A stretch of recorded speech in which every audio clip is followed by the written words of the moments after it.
Estamos analizando la primera enseñanza que dio el Buda Siddhartha Gautama a sus 5 primeros discípulos, más o menos cuando tenía 35 años, estaba jovencito, y que lleva el título de las 4 nobles verdades, que prácticamente es el corazón del budismo. A veces uno cree que escuchando 2, 3 veces estas enseñanzas ya las va a entender. Y a veces somos muy soberbios. Somos muy poco humildes para saber que estas 4 enseñanzas, que estas 4 nobles verdades, tienen 2500 años de existir y todavía no las entendemos bien. Cuando tú lees un buen libro, cuando lees un artículo muy interesante, es muy seguro que tú lo retomes cada año y lo leas y lo leas y lo leas y lo leas y lo leas. Nuestra mente es muy torpe y está muy confundida. Y una de nuestras prácticas fundamentales se llama humildad intelectual. Jamás creer que ya conoces las cosas. Jamás creer que porque las has escuchado 2, 3, 4, 5, 20, 100, 200,000, 50,000, 84,000, 100,000 veces, ya la vas a entender. No es cierto eso. Y nosotros tenemos una metáfora para reflejar esta idea de creernos que ya lo sabemos, que ya lo escuchamos y que ya no lo necesito. Más cuando se trata del Dharma, que es tan profundo, tan inmensamente inacabable. Y hablamos mucho de una leyenda tibetana que dice que tú, por más esfuerzo que ordeñes un cuerno de toro, jamás vas a tener leche. Y puedes estar ahí leyendo las 4 nobles verdades 5, 10, 30, 40,000 veces y puedes tener una visión completamente equivocada de las enseñanzas.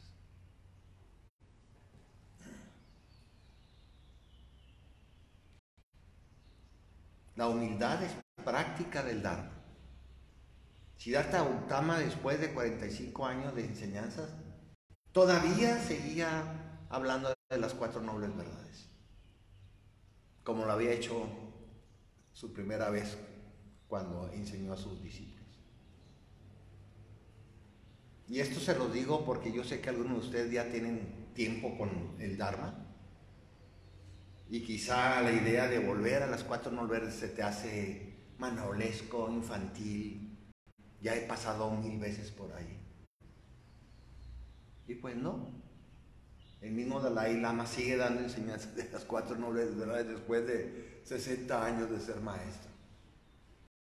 Y todavía no las entendemos.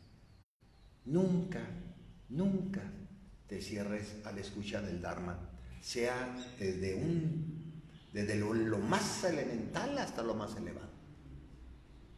Tenemos que estar reflexionando y reflexionando y reflexionando. Claro, si ya te iluminaste, pues ya tenías que estar aquí. Si tú crees que ya estás iluminado, no tienes nada que hacer aquí. Tienes que irte a otro lugar.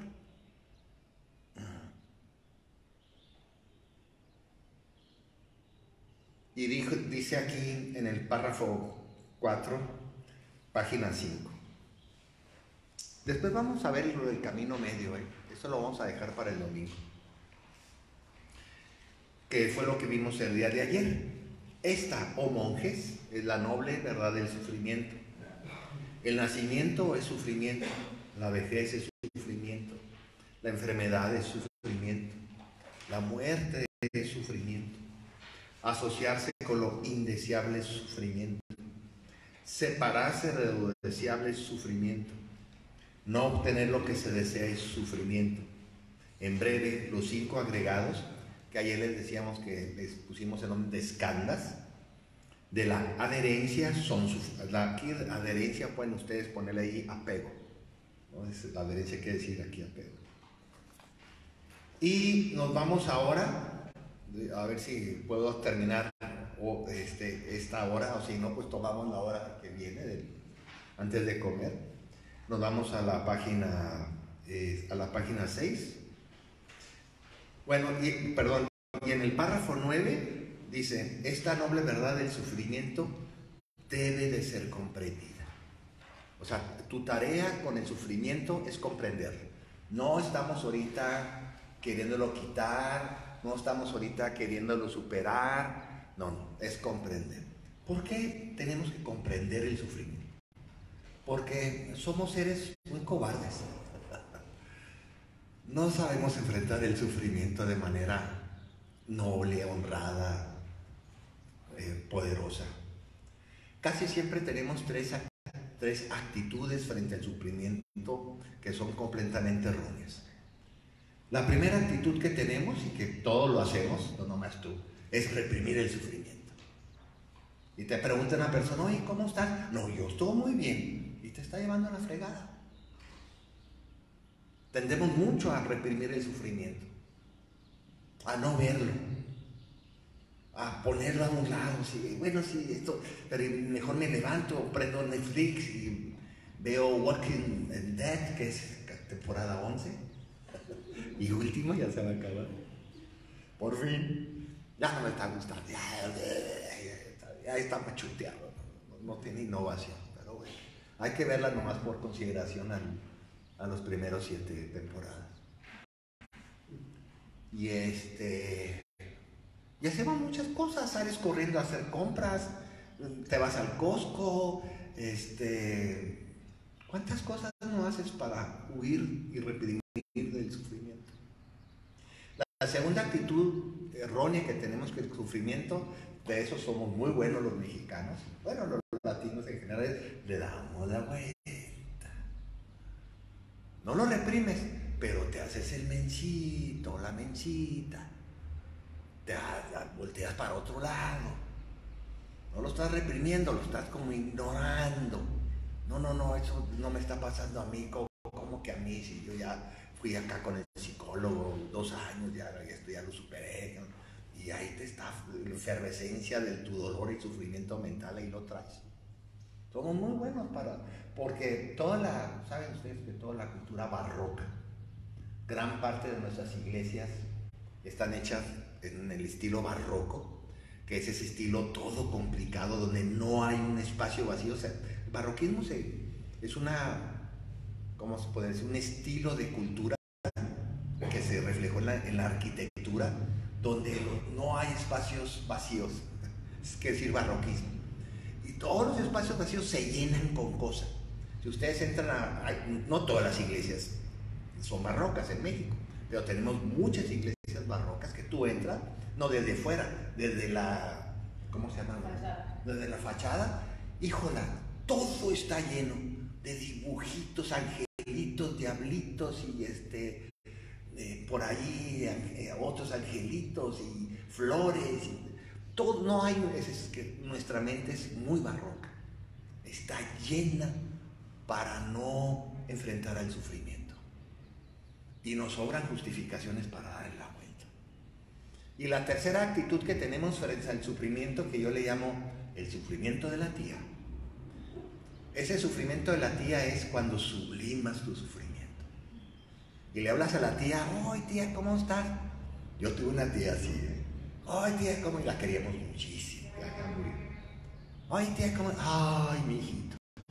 Pues hoy amanecí con mucho dolor de cabeza, que ayer me tomé una copita de vino y me cayó rete mal y no pude dormir bien.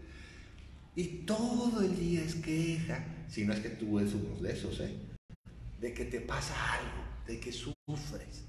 Y de aquí el sufrimiento lo volvemos lo sublimamos y lo volvemos una identidad, una personalidad. De hecho, hay muchas personas que su tema principal son el sufrimiento. Por todo sufren.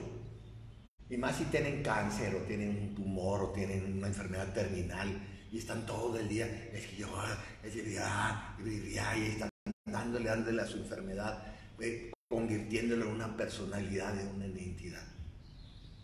Y esas son las tres maneras erróneas que tenemos de enfrentarnos al sufrimiento. Lo reprimimos, le damos la vuelta al estilo barroco o lo sublimamos como una identidad o personalidad. Tienes que tener mucho cuidado. Cuando Siddhartha Gautama aquí nos habla de comprender el sufrimiento, es no actuemos de esa manera.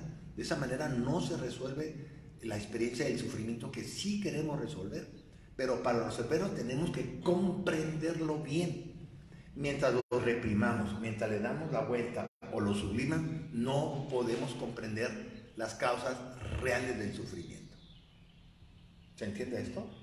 Tienes que enfrentarlo, tienes que ponerlo enfrente de ti, sentarlo frente de ti y observarlo. Para eso usamos la meditación, y para eso usamos el estudio, y para eso usamos la reflexión, y para eso usamos la enseñanza, para estar pensando, híjole, a ver, ¿dónde está? ¿Dónde está?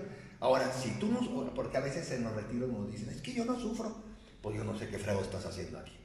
Si tú no sufres, no tienes nada que hacer, mejor vete allá al centro de Tepoztlán a comer unas quesadillitas ahí sabrosas, a ver a los danzantes, a comprar las artesanías que son muy bonitas.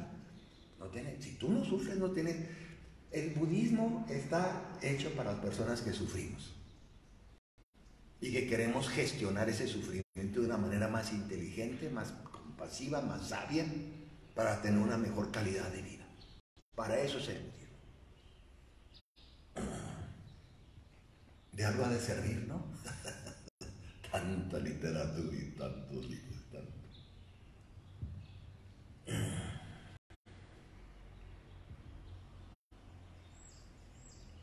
Párrafo 11, dice, página 6, dice el sutra, esta es la noble verdad del origen del sufrimiento. Así, oh monjes, está hablando a sus 5 monjes, con relación a las cosas desconocidas por mí anteriormente, surgió la visión, surgió el conocimiento, surgió la sabiduría, surgió la penetración y surgió la luz. Y aquí, ¿qué nos dice? En la primera noble verdad, el Buda nos dice, comprende. En la segunda noble verdad, el Buda nos dice, erradica.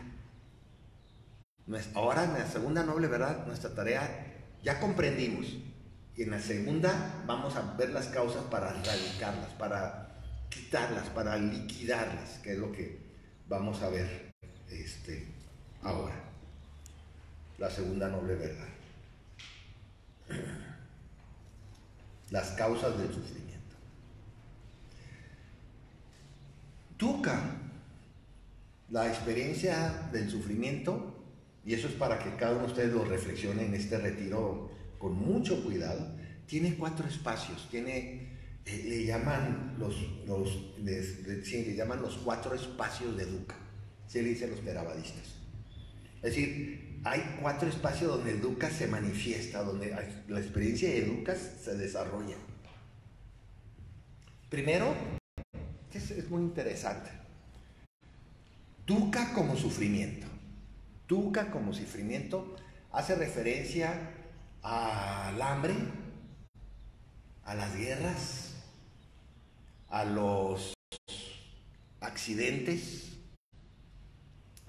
hoy vivimos un Dukkha increíble con lo de Siria y Turquía, más de 40,000 personas oficialmente pues muertos abajo de los escombros, que fácil ha de ser el doble o si no es que más.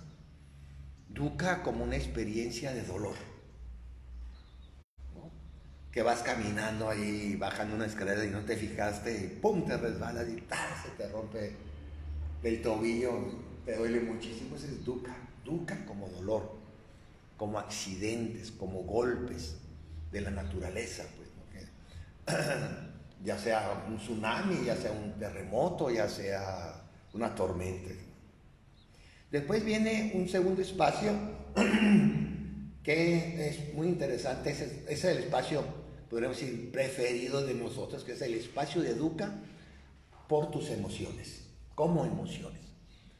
Y esto es muy importante que lo trabajemos cada uno de nosotros con mucha percatación y con mucho cuidado. Todas las emociones que nosotros le llamamos negativas, que les ponen también el nombre de emociones aflictivas, les ponen el nombre también de emociones destructivas, así les llaman mucho el Dalai Lama, emociones destructivas. Todas esas emociones negativas, por ponerle un título simple, son sufrimiento. No es que producen el sufrimiento, fíjense la diferencia. Esas emociones son el sufrimiento mental, son el sufrimiento espiritual, son el sufrimiento interno. No es que estén expresando no es que haya por allá un sufrimiento y la ira o los celos o la envidia estén acá, no. La envidia, los celos, la depresión, el miedo, es el sufrimiento. ¿Sí ven la diferencia? Si tú dijeras, ¿qué es el sufrimiento mental? Mi respuesta sería tus emociones negativas. No es que están reflejando tu sufrimiento, es que son el sufrimiento.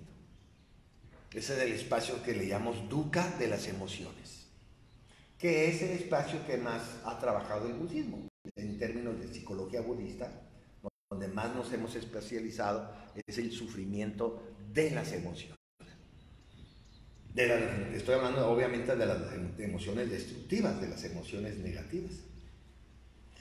Un tercer sufrimiento que es muy interesante es el sufrimiento del espacio de la impermanencia.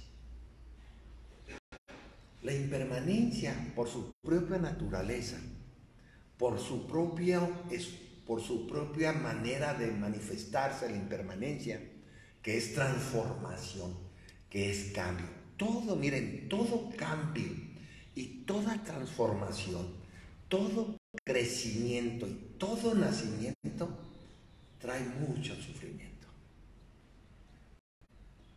Y aunque sean transformaciones positivas, si ustedes se ponen a ir al gimnasio 3 horas diarias y a tomar pues, esas proteínas, ¿no? ¿Cómo se llaman? Proteínas, ¿no? Ese polvo y todo para ponerte calote así, músculo, sean hombre o mujer, no importa. Seguro van a sufrir mucho, esa transformación. Duele mucho volverse así fuerte. Pregúntele a esos que, ¿cómo se llaman los que hacen músculo? El físico-culturista. No, pregúntele a uno cómo sufren esos cuates. Les arde el cuerpo.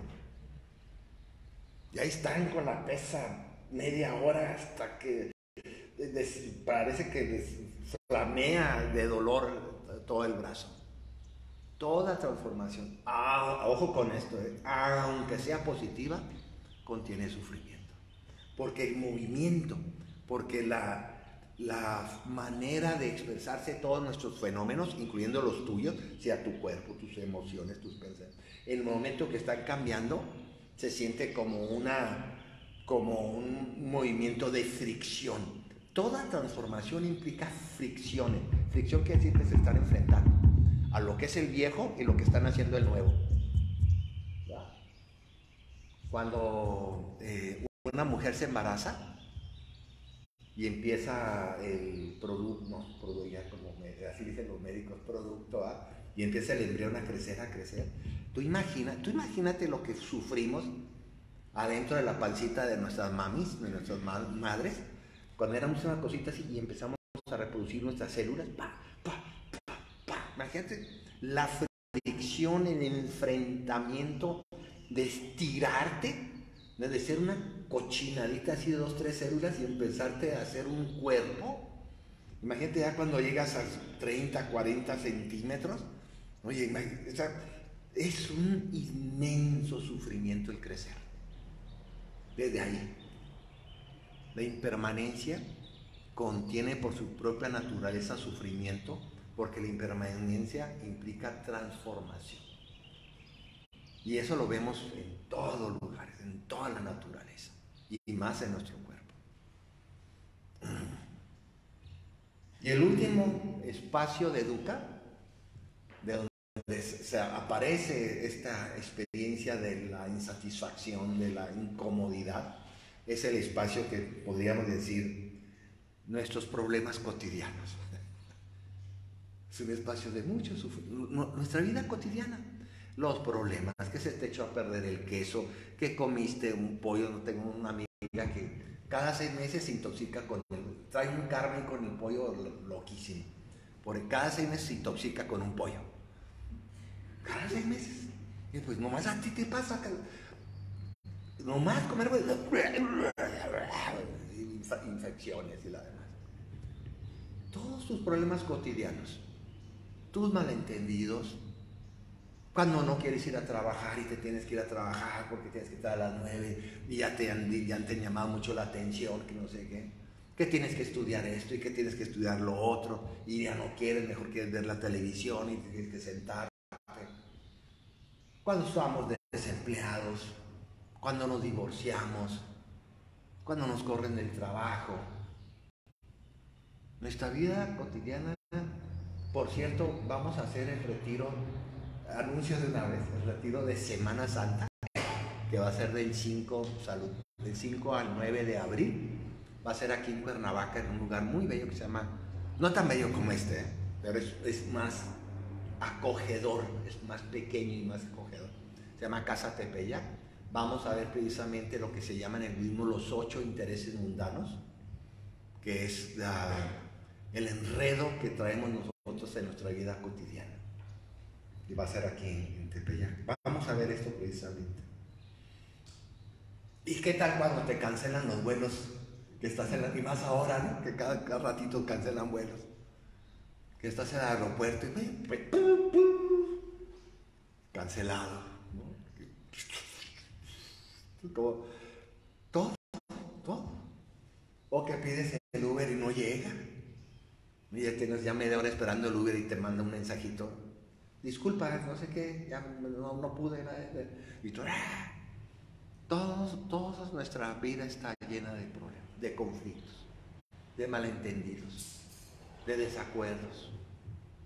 Programas una cosa y en la tarde ya estás haciendo otra completamente diferente. ¿Cuántas veces no te ha salido? Te programas para una cosa y terminas haciendo otra que no tiene nada que ver con lo que programaste en la mañana.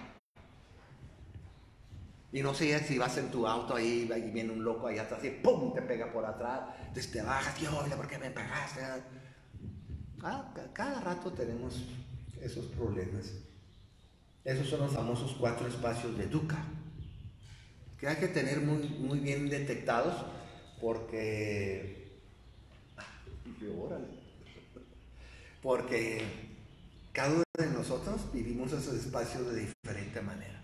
Unos sufren más por cuestiones cotidianas, otras personas sufren más por cuestiones emocionales, otras personas sufrimos más por cuestión de la impermanencia, cómo vemos todo nuestro cuerpo, cómo va transformándose, cómo nuestras casas se van envejeciendo, cómo nuestras familias se van envejeciendo, cómo nuestros padres se van muriendo, cómo nuestros amigos van desapareciendo, y más ahora que vivimos todos estos infernales 2 años del COVID.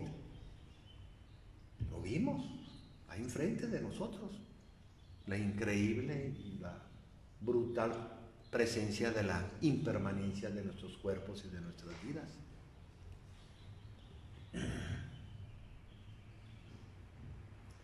¿Cuál es la causa? Vamos ahora sí a la segunda verdad. ¿Qué podemos pensar nosotros después de casi 2500 años de enseñanza de Siddhartha Gautama sobre las causas? Si quizá esta sea la segunda noble verdad más importante. Aquí el Buda es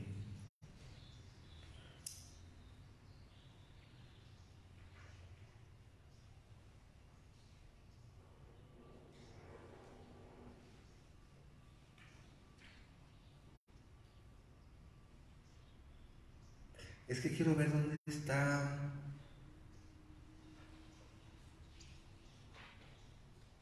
¿Dónde está lo que dice el Buda sobre esta es la cesación? ¿Es el 6? No. No, recuerden que están en silencio. Nomás pongan así sus deditos. Aquí está, es el 5, perdón. Dice, Oh monjes, es la noble verdad del origen del sufrimiento. Aquí viene esta frase. Este es un párrafo tremendo. Nos mete en un barullo. Está diciendo el Buda, todo nuestro sufrimiento, está hablando del sufrimiento mental, obviamente, el sufrimiento interno, el emocional.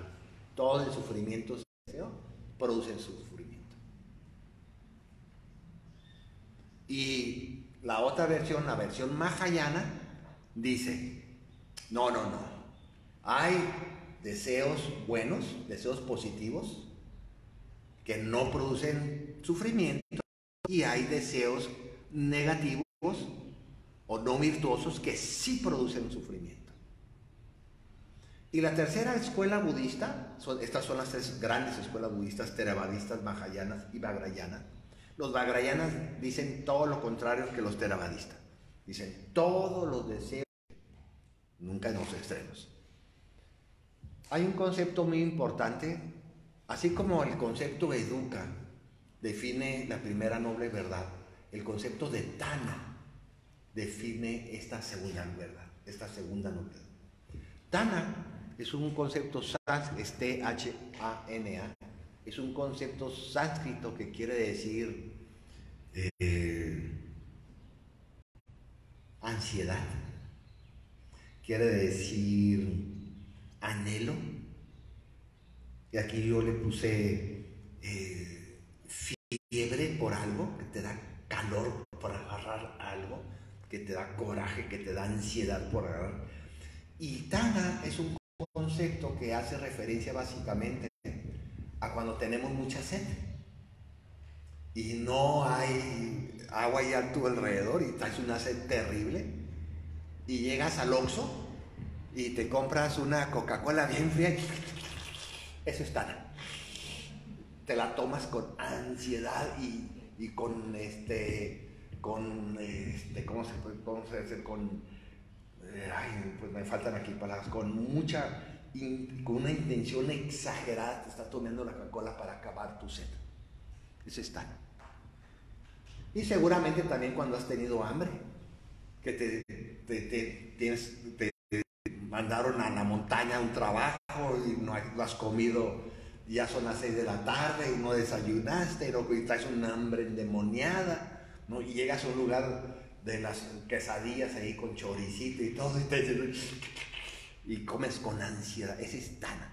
Tana es como esa, destruye la serenidad interna y la paz. La ansiedad, como Tana, es el enemigo más inmediato de tu paz interna. Esta necesidad de satisfacer tus deseos, de satisfacer tus intereses o de satisfacer tus necesidades, que se convierten en un estado neurótico, en un estado obsesivo en nuestra presencia mental. Desde nuestro punto de vista, desde el camino medio mahayana, hay dos tipos de deseos que hay que diferenciar muy bien en este quinto párrafo del Sutra de las Cuatro Nobles Verdades. Hay lo que podremos decir todos los deseos ligados a Tana, todos los deseos ligados a nuestra neurosis, todos los deseos ligados a nuestra codicia y a nuestra ansiedad. Son deseos que podríamos decir que sí originan el sufrimiento mental. Y el otro bloque, un gran bloque de deseos, que son deseos ligados a la virtud y a la nobleza, al amor y a la compasión. Son los deseos que nuestra familia esté bien, son los deseos cuando se enferma un amigo o una amiga, que se alivie pronto, que se recupere pronto. Son los deseos que deseamos uno mismo y toda nuestra gente querida, que tengamos comida, que tengamos casa, que no suframos hambre, que no suframos frío. Los deseos de tener un buen seguro médico para las emergencias que puedas tú enfrentar. Esos deseos que no nos pase nada. Cuando viajamos, cuando tomamos un automóvil, cuando tomamos el metro, cuando tomamos un camión, son deseos buenos, virtuosos. Esos deseos virtuosos sería muy exagerado desde nuestro punto de vista decir que producen sufrimiento cuando están produciendo bienestar. Pero fíjense bien que todos los deseos virtuosos o deseos con nobleza están como engranados, están como correlacionados al amor y a la compasión. Es cuando van acompañados. Cuando los deseos no se ven acompañados con amor y con compasión, pues son deseos innobles, no virtuosos y creadores de sufrimiento.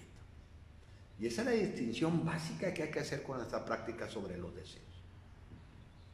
Les voy a poner un ejemplo muy sencillo para que podamos ir comprendiendo esto.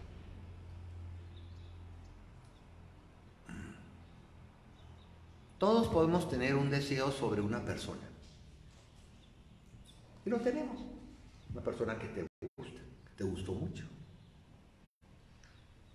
Si ese deseo está impregnado de codicia, de ansiedad, simplemente como un medio, como un objeto, como un medio para satisfacer tus necesidades, pueden ser sexuales, económicas, ideológicas, psicológicas, tóxicas, la que quieras. En cambio, si tú conectas con una persona como un objeto de deseo, los objetos de deseos en sí mismos no son el problema. Es la manera en que tú conectas con esos objetos de deseo. E impregnas ese deseo, esa relación de atracción, con amor, con compasión, con nobleza, con ternura, con paciencia. Esa conexión va a ser una conexión de ver a la persona tal y como es, independientemente de tus deseos y de tus necesidades. Pero ahí tu ego tiene que destruirse, ahí tu ego tiene que salirse. Para tener una verdadera relación amorosa con otra persona que no implique ansiedad, ni neurosis, ni obsesiones de satisfacer mis intereses y deseos. Tienes que desaparecer tú, tienes que tu ego destruirlo y ver a la persona tal y como es, que nos cuesta muchísimo, porque los amores en nuestro mundo moderno están impregnados de tanta ansiedad. Yo lo quiero para mí, es solo mí, y tú debes de hacer esto, y debes de peinarte así, y debes de vestirte así, y tus pedos deben de oler así. Todo empiezas a controlar cuando tienes una relación de amor impregnados de tana. ¿Se dan cuenta?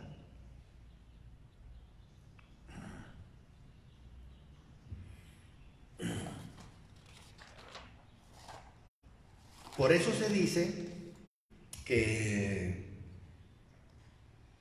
el origen de nuestro sufrimiento mental, emocional, está completamente ligado, esta es la palabra clave de este asunto, de la lujuria. La lujuria es un acto de soberbia de nuestro ego, de conectar y dominar y manipular a nuestros objetos de deseo para que sean y se comporten tal y como nosotros queremos. Está muy larga la frase, pero así es. Es un acto de control y manipulación sobre los objetos de deseo para que esos objetos de deseo cumplan la función de satisfacer mis placeres sensitivos. Estoy hablando de cualquier cosa, no nomás de personas, estoy hablando de drogas, de la Coca-Cola fría, estoy hablando de todos los objetos que tú utilizas de manera lujuriosa. Lujurioso quiere decir en satisfacción a mis placeres sensitivos sin fijarme los efectos que tiene en los demás mi acto de satisfacer mis necesidades y mis deseos. ¿Cuántas personas no has lastimado tú por satisfacer tus placeres? Que pueden ser desde sexuales hasta económicos, ideológicos. ¿Y cuántas personas no te han utilizado a ti y no te han hecho sufrir a ti cuando tú te sientes como un objeto manipulado, controlado, sin voz, sin voto, sin personalidad, sin identidad, y te sientes completamente utilizado por tu jefe o jefa en tu trabajo, por nuestros padres, por tu pareja, por un hermano mayor, hermana mayor? ¿Cuántas veces no te has sentido de esa? Pues las otras personas se sienten igual que tú cuando son tratadas de esa manera lujuriosa, que solamente la persona interesada en satisfacer sus deseos y sus necesidades, sin importarle los efectos que tienes en los demás. Por eso la práctica del amor y la compasión en el budismo es tan importante, porque el amor y la compasión es la medicina más radical que tenemos contra la lujuria y contra la avidez. La única manera de controlar esta avidez neurótica de satisfacer nuestros placeres es a través del amor y la compasión. A ver si podemos hablar un poco más adelante de estos dos.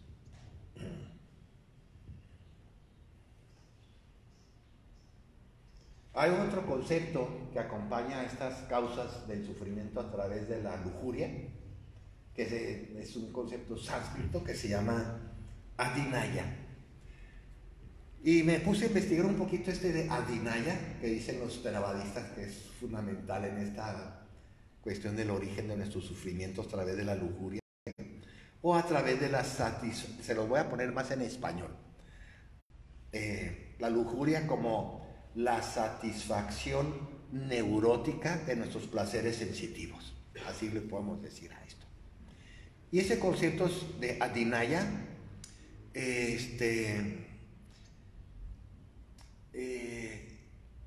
nos narra tres efectos, o tres, podríamos decir, no efectos, al revés, tres causas de por qué la satisfacción de nuestros placeres sensitivos neurotizados producen sufrimiento. El primero es lo que podríamos llamar nosotros los deseos desproporcionados, exagerados. Y hay muchos ejemplos de eso. El deseo de tener la pareja perfecta, el deseo de tener nuestros padres perfectos, el deseo de no equivocarnos nunca, el deseo de ganarte el melate. ¿Saben que es más fácil? Digo, sigue comprando melate de una de esas si te pasa, ¿no? Pero en términos, es que yo estudié demografía en mi doctorado hace muchos años. Es más fácil, escuchen bien lo que les voy a decir, para los que compran melate, les voy a dar un tip de ahorro. Más fácil que te caigan 2 rayos en esta vida a que te ganes el melate. Es más probable, es cierto, matemáticamente, que te caigan 2 rayos, no uno, no 2, y al ratito el otro. Que te caigan 2 rayos al mismo tiempo que te ganan el melate. Pues ahí puedes seguir comprando, pero ya sabes lo que va a pasar. Sé que estás tirando el dinero. No, pues no tirando, pues se usa ahí para los hospitales. Está bien, sigue comprando. En una vez te caen 3 rayos. Antes de ganarte y además en el tercero ya te mueres y al día siguiente te ganas el melate. Pero ya muerto. Sería bueno eso. El segundo causa de esta sensación de los placeres sensuales como causa de nuestros sufrimientos es la lógica de, esto sí es muy kármico, la lógica de la cadena que estamos muy acostumbrados a realizar. que es la cadena que dice: quiero, necesito, deseo y actúo. Quiero, necesito, deseo y actúo. Y de hecho, todas tus actuaciones son todas nuestras actuaciones basadas en esta querencia vestida de necesidad y forrada de deseo, y que producen estos actos o acciones o conductas que tú haces, es el fundamento del karma negativo. Es decir, es el fundamento de una garantía absoluta que en un futuro seguiremos sufriendo. Porque nosotros estamos creando nuestras propias causas de sufrimiento al actuar de esa manera, al actuar de manera neurótica frente a los deseos, al actuar de manera lujuriosa frente a nuestras necesidades. Nosotros mismos estamos construyendo en el presente nuestro futuro sufrimiento.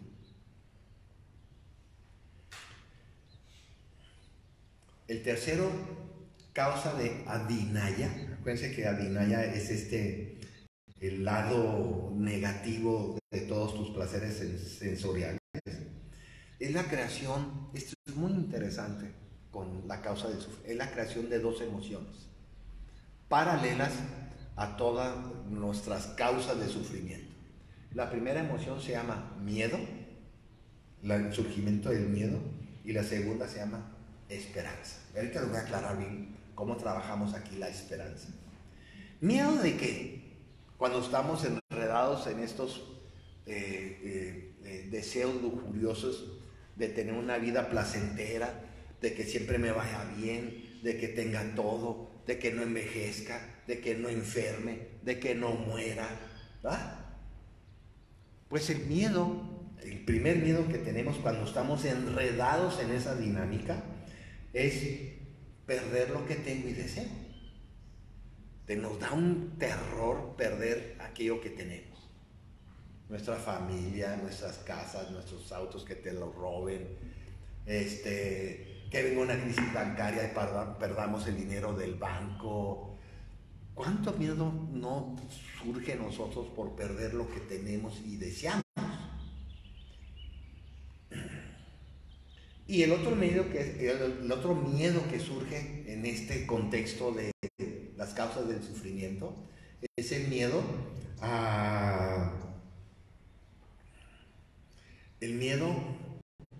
que suceda algo que no quiero.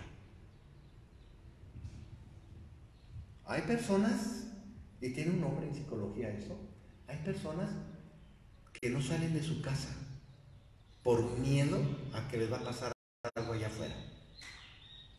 Por cierto, yo tuve una tía así también, y tiene un nombre esa enfermedad. ¿Vale? Agorafobia. Jesús casi sabe. Tienen miedo de salir.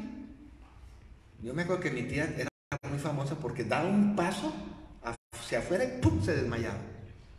Ya venían los doctores y le medían toda la presión y radiografías y tenían que llevar todo el laboratorio de la casa y no tenían nada.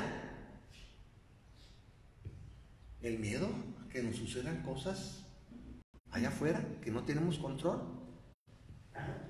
Miedo a que pueda caer un meteorito, miedo a que puede tener a 8 o 8.5 y se nos cae todo esto.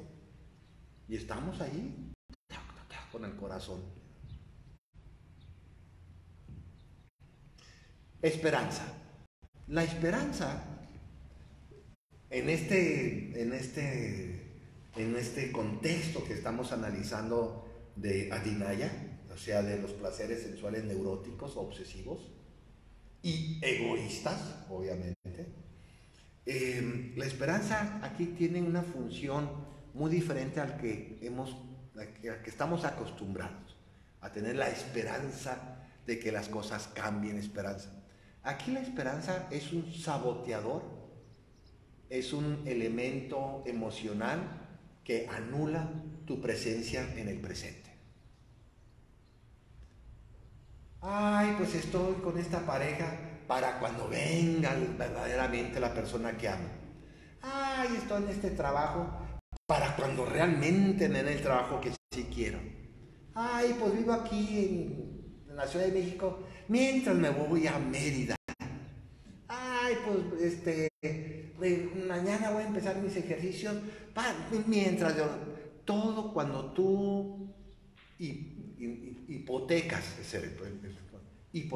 tu presente por un futuro completamente inexistente. Esa es la esperanza, podríamos decir, en términos negativos, en términos que estamos hablando aquí, en términos que no. Y la esperanza fundamentalmente que tenemos, casi todos, es el deseo de que suceda. Ay, ese deseo de lo que suceda. Encerrado en esta lujuria y en esta atinaya, ¿no? En este neurosis de los planos.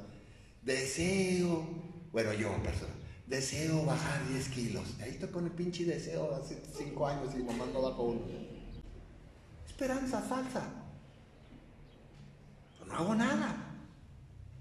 ¿Cuántos deseos no tenemos todos nosotros esperando que en el futuro pase y no hacemos nada para que suceda?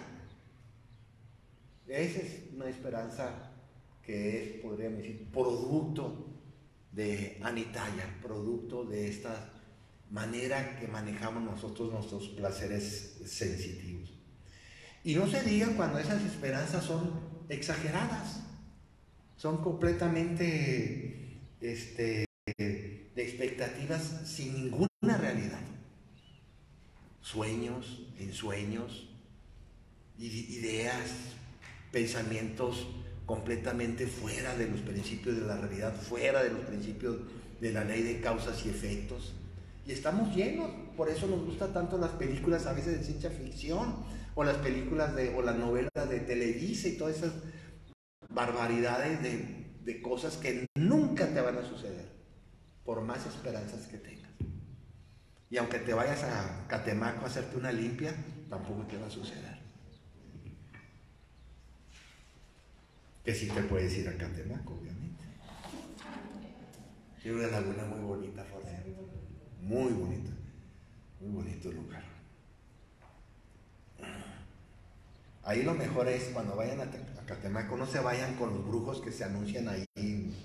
Se tienen que ir al mercado popular de Catemaco, irse para atrásito y ahí sí están los brujos buena onda. Porque saben que hay brujos mala onda. En Catemaco hay dos grandes, pero es en serio, dos grandes gremios de brujos. Los se llaman los blancos y los negros. Los negros son los que utilizan energías diabólicas, que para el budismo nosotros le llamamos maras, energías que obstaculizan nuestra felicidad. Y los blancos pues utilizan la energía positiva. Y ahí se están agarrando y se golpean y se matan. No crean, es una lucha ahí muy, muy, muy interesante. Podríamos nosotros, muy bien, pensar de la siguiente manera, a ver qué les pasa.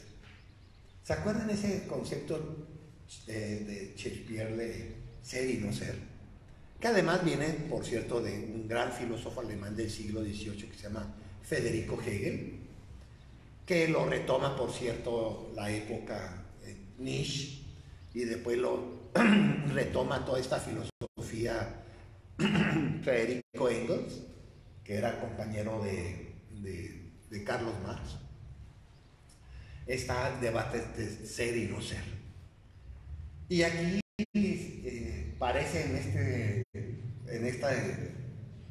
en este sutra vuelve a aparecer este tema tan recorrido en toda la filosofía occidental y no sé, oriental, del ser y no ser. ¿Qué podremos nosotros pensar de cuando dice Buda, sufrimos por el deseo de ser?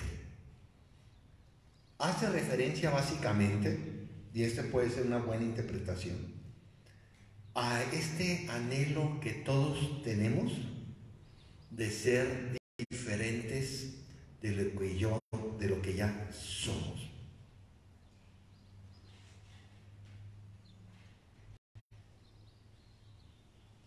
Y al mismo tiempo que continúen en este ser lo que me es agradable. A ver, esto sí puede, estamos en el deseo de ser. Nosotros desde pequeñitos, y quizá desde vidas pasadas, toda nuestra sociedad, toda nuestra familia, todas nuestras escuelas, todos nuestros amigos, muy posiblemente nos han inculcado la idea de que somos desperfectos. Coloquialmente podríamos decir de que tenemos errores, de que no estamos bien a como somos. Y aquí hay dos características. O a veces nos sentimos deficitarios, que nos faltan cosas en nuestras vidas, en nuestra persona, o a veces nos sentimos que nos sobran cosas, que tenemos excedentes de cosas en nuestras vidas. Es la sensación de que tenemos que cambiar porque no estamos perfectos, porque somos un error. ¿Y cuántas veces tú no has pensado que eres un error histórico, un error de la familia? Y esta idea, la idea que plantea aquí Siddhartha Gautama, el Buda, del sufrimiento con esta idea de deseo de ser, nos está hablando de este vacío o de este exceso de circunstancias y cualidades que tenemos y que no nos son agradables, que queremos cambiar, incluyendo mis 10 kilitos. ¿Ya están? Hombres que quieren ser mujeres, mujeres que quieren hombres, altos que quieren ser chaparritos, chaparritos que quieren ser altos, morenos que quieren... Me acuerdo hace ya años, antes de la pandemia, ya vi que ahora las etapas las ponemos antes y después de la pandemia. Antes de la pandemia hubo un video que fue muy viral de una niña brasileña, yo creo que lo vieron muchos de ustedes, que es una niña negra, de color negro, que está llore y llore. No, una niña blanca, perdón, una niña blanca que está llore brasileña, porque quería ser negra. Y le decía a su mamá, me imagino que haber tenido amiguitas negras, ¿no? Yo quiero ser negra. Y la mamá le decía, oye, pero tú eres blanca, ¿no? Yo no quiero ser negra. Fue un video muy famoso de una muy bonita ella, por cierto. Nunca estamos conformes con lo que somos. Y tenemos esa sensación de que y que nosotros mismos hemos reproducido, que somos imperfectos, que no estamos bien hechos. Y no estoy hablando para nada de egoísmo, de soberbia, estoy hablando de esta sensación de no aceptarnos tal como somos. Y este sí es un problema, porque en la medida que no nos aceptamos tal y como somos, se nos va a complicar muchísimo el aceptar a los demás tal y como son. Y mientras nosotros no podamos aceptar a los demás tal y como son, no podemos desarrollar de manera, podríamos decir, honesta, de manera fuerte, la compasión y el amor hacia los demás. Y después dice ahí Siddhartha Gautama, el deseo de no ser. Ah, caray, ¿no? Luego tenemos un broncón con este deseo de ser de otra manera de lo que somos. Y ahora tenemos este deseo de no ser. Y esto hace referencia a que todos tenemos esta idea, a la idea de que lo que no debería de ser, es que esto no debe de ser así, esto no debería de ser así, esto no debería de existir. Que ahí, que el terremoto, que los narcos, que no deberían de existir. O un perro ahí, todos sanosos, no debería de existir. Esta idea de aniquilación que tenemos, obviamente, con los objetos que no deseamos que se conecten con nuestra vida, que se conecten con lo que somos. Y en pocas palabras, la idea de no ser está conectado más bien con la deshacernos, y esto es muy importante para lo que estamos trabajando, el sufrimiento, para esta idea de deshacernos de todas nuestras experiencias negativas, del no quiero. No quiero enfermarme, no quiero que esa persona sea de esa manera, no quiero que suceda esto, no quiero que me pase lo otro, no quiero que se descomponga mi auto, no quiero que me corran del trabajo, no quiero tener relación con esa persona. Todo este mundo que tenemos de deshacernos de nuestras experiencias negativas. Y quizá, aquí sí no aseguro nada, pero quizá cuando Siddhartha Gautama habla de las causas del sufrimiento, de esta obsesión del deseo del ser y el deseo de no ser, se estaba refiriendo él a estas características de cómo nosotros mismos, al no aceptarnos tal y como somos, creamos un montón de sufrimiento, y al querer sacar todo aquello que no queremos, creamos otro montón de sufrimiento. ¿Por qué? Y aquí ya termino 5 minutos tarde. ¿Por qué nos produce tanto sufrimiento esto? Porque aquí lo vamos a ver ahorita en la tercera noble, ¿verdad? Pero aquí Siddhartha Gautama nos está hablando del famosísimo apego y el famosísimo aversión. El apego a estas ideas de cómo deberíamos de ser nosotros, y la aversión a todo aquello que no queremos que nos suceda. Y ahí está. ¿Se acuerdan que ayer hablamos de los 3 venenos?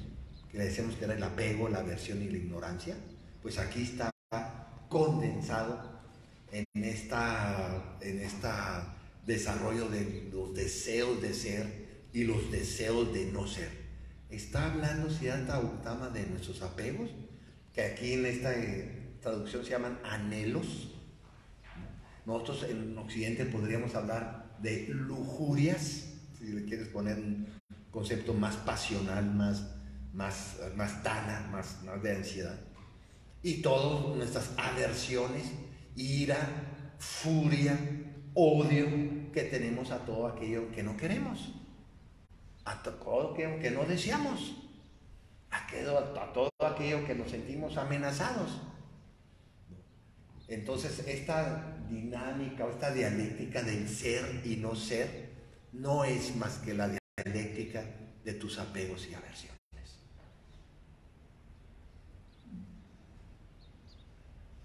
Segunda noble verdad, origen del sufrimiento. En la mediodía voy a tratar de... Hay otros 2 orígenes que ya no llegué, pero se los voy a platicar nomás antes de entrar a la tercera noble verdad, que se llama Niroda. Hay otros 2 orígenes. Ahorita nos clavamos toda esta hora en el origen de Tana, como el origen. Pero hay otros 2 que voy a tratar de hacer una síntesis, no los quiero desarrollar mucho, que es el origen del sufrimiento debido a nuestra ignorancia y el origen del sufrimiento debido a nuestra egocentricidad, al concepto de yo que tenemos nosotros. Eso se los dejo para después de la meditación. Vamos a descansar unos... Ya está el refrigerio ahí. Ya está el refrigerio. Ah, este refrigerio. No, pero el refrigerio es a las 12. Ya lo pusieron ahí. No está. No está, pero no tengo. No, pero lo hacemos ahorita el refrigerio y empezamos a las 12. No pasa nada. A ver, sí, hay... para que se levanten. Sí, ¿no? Para que se levanten. Pero sería 1 hora. ¿Qué? O hacemos 10 minutos. Perdón, es que no tengo ni la memoria. Es que refieres a las 12. Muy entretenidas, muy buenas. Muy buenas.